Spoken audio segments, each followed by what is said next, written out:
حدیث میں آتا ہے، ارشاد ہے مدنی کریم صلی اللہ علیہ وسلم کا کہ بعض لوگ اللہ کی زمین پہ چلتے ہیں،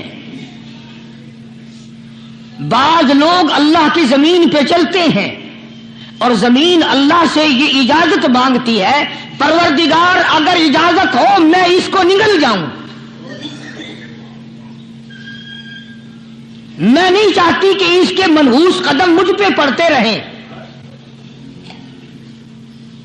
اجازت ملے میں اس کو لقمہ بنا کر کے نگل جاؤں، اس کو زمین کی تہ میں لے آؤں۔ اور ایک اور ارشاد ہے حضور کریم صلی اللہ علیہ وسلم کا، یوں فرمایا کہ جب قوم کے اندر 3 چیزیں ہو جائیں، جب کسی قوم میں 3 عادتیں، 3 خصلتیں، 3 برائیاں پیدا ہو جائیں تو سرکار مدینہ صلی اللہ علیہ وسلم نے فرمایا وہ قوم پھر زمین کے اوپر بسنے کے لائق نہیں رہتی، اس قوم کو زمین کے اندر غرق ہو جانا چاہیے۔ وہ کون سی باتیں ہیں؟ ارشاد فرمایا محمد عربی صلی اللہ علیہ وسلم نے کہ پہلی بات تو ان کی یہ ہے کہ جب قوم کے امیر لوگ، غنی لوگ، مالدار لوگ بخیل ہو جائیں، اللہ تعالیٰ نے جو ان کو سرمایہ دیا ہے، رب العالمین نے جو ان کو پیسہ اور دولت دی ہے، اس میں کسی غریب کا وہ حصہ ہی نہ رکھے۔ چنانچہ آج آپ دیکھ لیں فالتو لاکھوں روپیہ لگ جائے گا،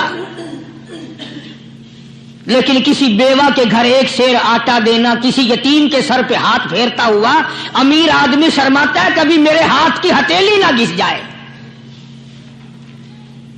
حالانکہ ارشاد فرمایا مدنی کریم صلی اللہ تعالی علیہ وسلم نے بعد وقت ایسا قبولیت کا ہوتا ہے جو آدمی یتیم کے سر پہ ہاتھ پھیر دے محبت کے ساتھ، یہ بچہ یتیم ہے، اس کا لاڈ اجڑ گیا، اس کا مان اجڑ گیا، اس کا ابا رخصت ہو گیا، اس کو گود میں بٹھا کر پوچھنے والا چلا گیا بیٹا تو کیا چیز کھاوے گا؟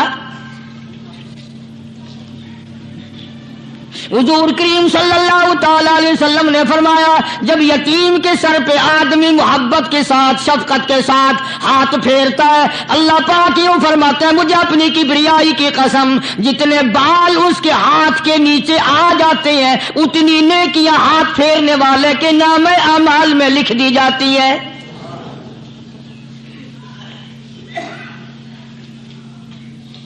مگر ہمارے یہاں دستور نہیں، غریب کو مارو اور نیچا کرو اسے۔ جناب مدنی کریم صلی اللہ تعالی علیہ وسلم تشریف لے جا رہے ہیں، راستے میں کچھ بچوں کو کھیلتے ہوئے آپ نے دیکھ لیا، بڑے خوشی سے چھلانگے لگا رہے ہیں، بچے کھیل رہے ہیں، ایک بچہ دیوار کے ساتھ بالکل مونجھا غمزدہ پریشان کھڑا ہے۔ حضور کریم صلی اللہ تعالی علیہ وسلم کی نگاہ مبارک اس بچے پہ پڑ گئی، آپ نے قریب تشریف لا کر اس سے پوچھا او بچے، سارے بچے کھیل رہے ہیں تو کیوں نہیں کھیلتا؟ کہنے لگا میرا کھلانے والا دنیا سے چلا گیا، کیسے کھیلوں؟ ابا نہیں، اماں نہیں، ہر وقت پریشان رہتا ہوں، لوگوں کے دروازوں پہ چوکھٹوں پہ دھکے کھاتا ہوں۔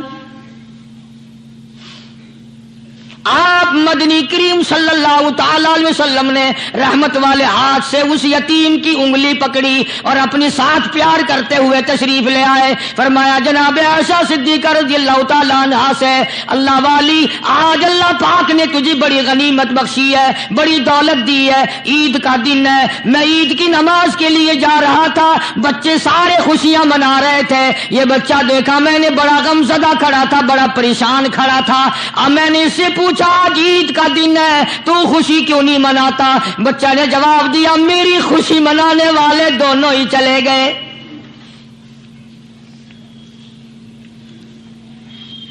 آج اللہ نے یہ موقع بخشا ہے، اسے نہلا دھلا، اس کو نئے کپڑے پہنا،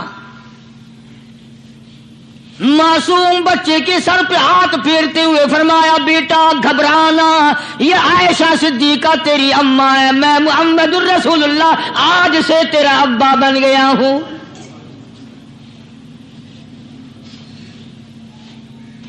नहलाया धुलाया, खिलाया पिलाया, हंसाया, उसे बुलाया, साथ लेकर जब हुजूर करीम सल्लल्लाहु ताला अलैहि वसल्लम उन बच्चों के पास से फिर गुजरे जो पहले खेल रहे थे। उस जमाने के तो बच्चे भी समझदार थे, आज तो चिट्टी दाढ़ी वालों को समझ नहीं है। कब्र बिल्कुल किनारे, कब्र के किनारे पे खड़े हैं, फिर भी समझ नहीं। किसी को हसद ने मारा, किसी को तकब्बुर ने मारा, किसी को दौलत की बीमारी ने मारा, इसी को मजजूब कहता है। नफ्स और शैतान खंजर दर बगल। कोई आदमी अपने बारे में इत्मीनान न करे कि मेरा मामला ठीक हो गया, ना जाने आखिरी वक्त में क्या बन जाएगी। एक अल्लाह वाले का इंतकाल होने लगा, आखिरी वक्त है।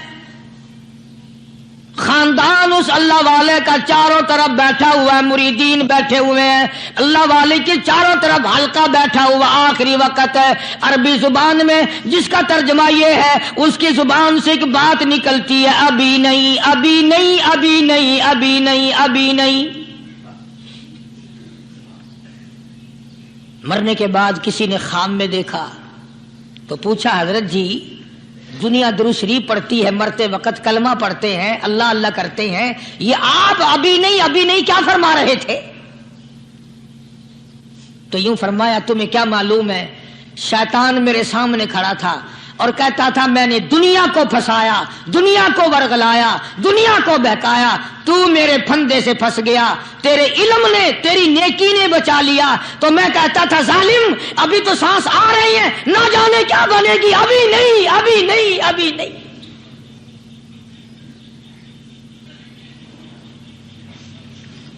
इसी को मजजूब कहता है, क्या मालूम क्या बन जाएगा, किस हाल में दम निकलेगा, रात को क्या हो जाएगा, दिन को क्या बन जाएगा। फरमाया, नफ्स और शैतान है खंजर दर बगल, नफ्स और शैतान है खंजर दर बगल, वार होने को है ए गाफिल संभल। आया दुश्मन का वार। 4 नमाजें पढ़ी, बाकी सारी दुनिया काफिर नजर आने लग जाती है। मैं नमाजी हूं, ये सारे बेईमान फिरते हैं। शैतान पैदा करता है ये चीजें। अगर अल्लाह नाम पे थोड़ी सी कभी खैरात कर दी तो बहाने लोगों के सामने जिक्र हो रहा है, अजी आजकल तो हमारे कारोबार नहीं, वरना इंशाअल्लाह फला मस्जिद जो है ना ये हमने बनाई थी। बहाने बताना। इसलिए मजजूब कहता है, घबराया ना कर और अपने आप को इत्मीनान न दिलाया कर। कहता नफ्स और शैतान है खंजर दर बगल, वार होने को है ए गाफिल संभल। चला शैतान का खंजर, चला शैतान का खंजर, लगाया उसने दाव, लगाया उसने दाव। लोगों का ख्याल यह है कि शैतान सिर्फ वो, शैतान के बहकाए में वो आदमी आता है जो किसी को कत्ल कर दे। लोगों के नजदीक सिर्फ जिना करना गुनाह है, कत्ल करना गुनाह है, चोरी करना गुनाह है, डाका मारना गुनाह है, और चौथी चीज गुनाह ही कोई नहीं। हजरत उस्मान गनी ज़िन्नुरैन रज़ी अल्लाह ताला अन्हु की मुबारक मजलिस है, सहाबा किराम का दौर है, नबी का दोहरा दामाद, मजलिस है उस्मान ज़िन्नुरैन की। एक आदमी मजलिस में आके बैठा, हजरत उस्मान की मजलिस में एक आदमी आके बैठा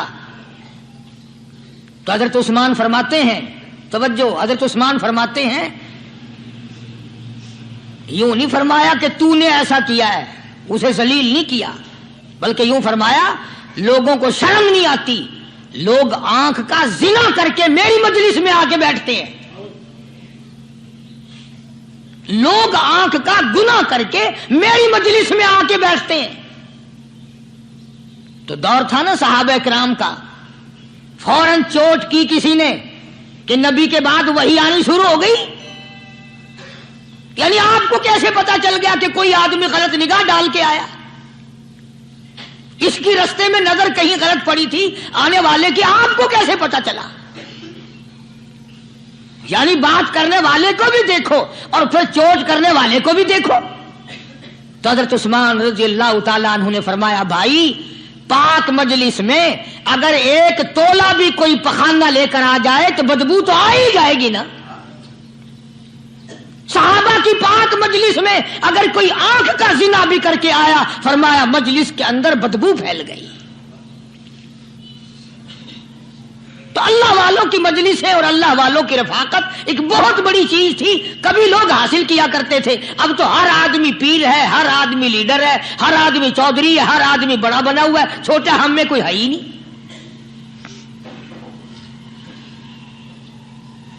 और इन वलियों की भी अलग अलग विचारों की रमजें होती हैं। उलमा किराम ने लिखा है, हजरत ख्वाजा बाकी बिल्ला रहमतुल्लाह अलैह दिल्ली में मजार है, बहुत बड़े बुजुर्ग गुजरे हैं। देखो मैं जिक्र खैर कर रहा हूं ना, कई लोग तुम्हें निकलते हुए टांगे वाले, घोड़े वाले, रक्षे वाले कहते हैं कारियानी वलियों को नहीं मानता। मैं ये जिक्र खैर वलियों ही का तो कर रहा हूं। बात सिर्फ इतनी है, तुम्हें अच्छी लगे ये बुरी लगे, मैं नंगों को नहीं मानता। मेरे नजदीक वली वो है जिसकी रग रस से, नस नस से, खून के कतरे कतरे से, हर अदा से, हर सुन्नत से, हर तरीके से मोहम्मद अरबी सल्लल्लाहु अलैहि वसल्लम की सुन्नत जिंदा होता हो। मैं उसको वली नहीं मानता जो कपड़ों से नंगा फिरता हो।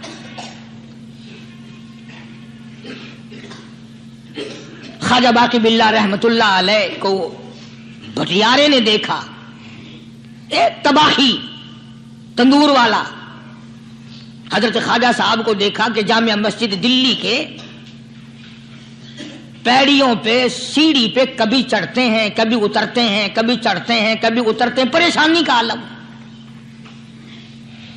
तो तबाही तो जरूर था, भटियारा तो था, मगर था तो दिल्ली का। वो समझ गया कि हजरत को कोई परेशानी है। पहुंचा और जाके कहने लगा, हजरत क्या बात है, आज रात काफी गुजर गई है, आराम फरमाओ, कभी चढ़ते हो कभी उतरते हो, परेशानी क्या परेशानी है? फरमाया 4 मेहमान हैं, खाना खिलाना है, मेरे पल्ले कुछ नहीं। अंदाजा लगाओ, अभी अभी वली ये कह रहा कि मेरे पल्ले ढेला दमड़ी कुछ नहीं, 4 मेहमान हैं, शर्मिंदा हूं उनको खाना खिलाने के लिए। तो वो कहने लगा, हजरत ये कौन सी फिक्र की बात है, मैं भी लाता हूं। वो खाना लाया और हजरत के मेहमानों को खाना खिलाया। खाना खा लिया, फारिग हो गए। देखो वली की बात, अभी तो कहता था कि रोटी नहीं है, और अभी अभी वही वली कहता है भटियारे का हाथ पकड़ के, मांग क्या मांगता है, मांग क्या मांगता है। अब तेरे जैसा अगर वहां होता तो कहता कि जी कोई गवर्नरी शर्वनरी दिलाओ, असेंबली की मेंबरी दिलाओ। कोई तोड़े इलाके का ढेर सियाना हो गया तो आख्या कि जी मैं को बई पर ना दो, पहली पुरानी थी गई है, हूं मैं को कोई नवी लावी चा पर ना हो। यह शय मंगनी है, और क्या मंगेया। ख्वाजा बाकी बिल्ला रहमतुल्लाह अलैह भटियारे का हाथ पकड़े खड़े हैं, फरमाने लगे, मांग क्या मांगता है। वो तबाही भी दिल्ली का था ना। कहने लगा, हजरत बस अल्लाह का दिया सब कुछ है, बस आप रहने दें। फरमाया, नहीं नहीं, मांग क्या मांगता है। उसने कहा, हजरत फिर अगर देने पे ही आए हो ना, और अगर इतना ही दरियाए करम जोश में है और आप देने का जज्बा लिए हुए हैं, फिर मुझे अपने जैसा बना दो, अपने जैसा बना दो। क्या मांगा है, मुझे अपने जैसा बना दो। फरमाया, नहीं बर्दाश्त कर सकेगा। कहने लगा, फिर पूछते क्यों हो क्या मांगता है, जब देना ही कुछ नहीं तो पूछते क्यों हो। अगर देने पे आए हो अपने जैसा बना दो। यूं लिखा है कि ख्वाजा बाकी बिल्ला ने उस भटियारे को अपने सीने से लगा करके थोड़ा सा दबाया, तब पटाख करके रूह निकल गई भटियारे की। بلا جو تجلیات خدا بندی بتدریج آہستہ آہستہ سینے میں آئے تھے، ان کا کرنٹ وہ یکدم برداشت کیسے کرتا؟ میرا عرض کرنے کا مقصد یہی ہے کہ ہم لوگ اپنے آپ کو کب سنبھالیں گے، اور وہ کون سا وقت آئے گا کہ ہم اس بات کے قائل ہوں گے اور تسلیم کریں گے کہ جو کرتا ہے خدا کرتا ہے، بندہ کچھ نہیں کر سکتا۔ تو میں نے اس لیے عرض کیا، مجذوب کہتا ہے نفس اور شیطان ہے خنجر در بغل، نفس اور شیطان ہے خنجر در بغل، وار ہونے کو ہے اے غافل سنبھل۔ کبھی 4 دن بیٹھ کے اللہ اللہ کر لی، تسبیح پھیر لی، تو دوسروں کو یہ تو دنیا کے دھندے میں پھنسے ہوئے ہیں، میں بہت بڑا ولی ہوں، میں بہت بڑا ابدال ہوں، مجھ سے بڑا تو کوئی نیک ہے ہی نہیں۔ یہ بہت بڑی مار ہے شیطان کی۔ اسی کو کہتا ہے کہ نفس اور شیطان ہے خنجر در بغل، وار ہونے کو ہے اے غافل سنبھل، آ نہ جائے دین و ایمان میں خلل، آ نہ جائے دین و ایمان میں خلل، باز آ اے بدعمل۔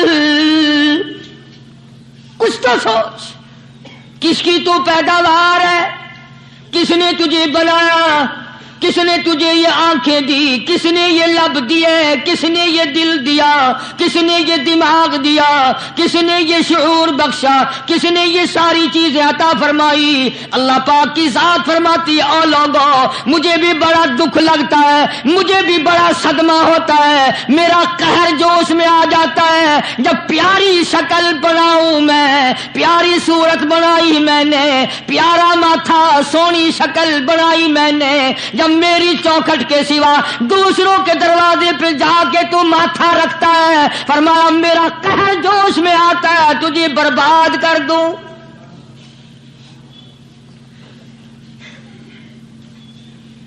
سب کچھ میں نے دیا، سب کچھ میں نے بخشا، اور پھر بھی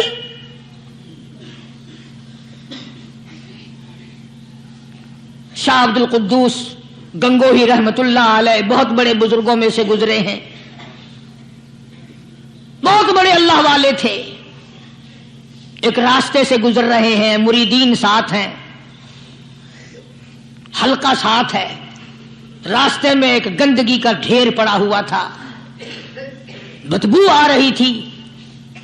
تو شاہ عبد القدوس نے اپنے حلقے اثر کے لوگوں سے اور مریدوں سے کہا ٹھہر جاؤ۔ حالانکہ لوگ ناک پہ کپڑا رکھ کر جلدی گزرنا چاہتے تھے، بدبو سے بچنے کے لیے تیز رفتار وہاں سے گزرنا چاہتے تھے، مگر شیخ کے کہنے پر کھڑے ہو گئے۔ شکر ہے تم نہ تم جیسے وہاں مرید بھی نہیں تھے، ورنہ کہتے کہ اے پھٹ گیا شیخ ہے، تو پتہ ہی نہیں لگتا برائی دا چنگائی دا، گندگی دے پہ کولساں کو کھڑائی کھڑے۔ شاہ عبد القدوس رحمت اللہ علیہ گنگوئی رحمت اللہ علیہ نے فرمایا، او لوگو یہ گندگی، یہ پخانہ، یہ عفولت والی چیز تمہیں ایک سبق دے رہی ہے۔ وہ بڑے حیران ہوئے کہ گندگی سبق دے رہی ہے، کہ ہاں یہ بدبو کا ٹھکانہ یہ سبق دے رہا ہے، کہ ہاں یہ ایک سبق تمہیں پڑھا رہا ہے۔ اور وہ کیا؟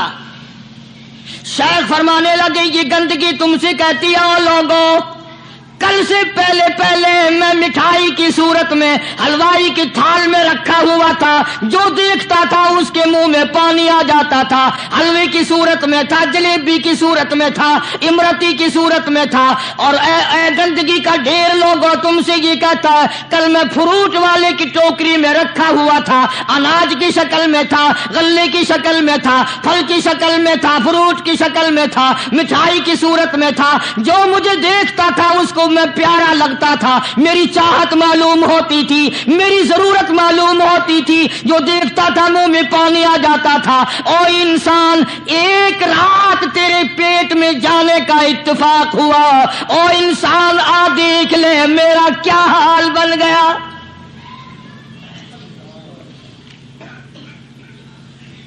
ایک رات تو تیری صحبت میں رہا ہوں، ایک رات تیرے اندر ٹھہرنے کا اتفاق ہوا، دیکھ میرا کیا حال بن گیا۔ ہر ہر شخص مجھ سے نفرت کرتا ہے، مجھ سے بدبو کی وجہ سے نفرت کرتا ہے، ناک پہ کپڑا رکھتا ہے، میرا کیا حال بن گیا؟ اور بندے تجھے 40 50 60 سال گزر گئے، تو نے اپنے اندر خوشبو پیدا کرنے کی کوشش نہ کی، تیرا کیا حال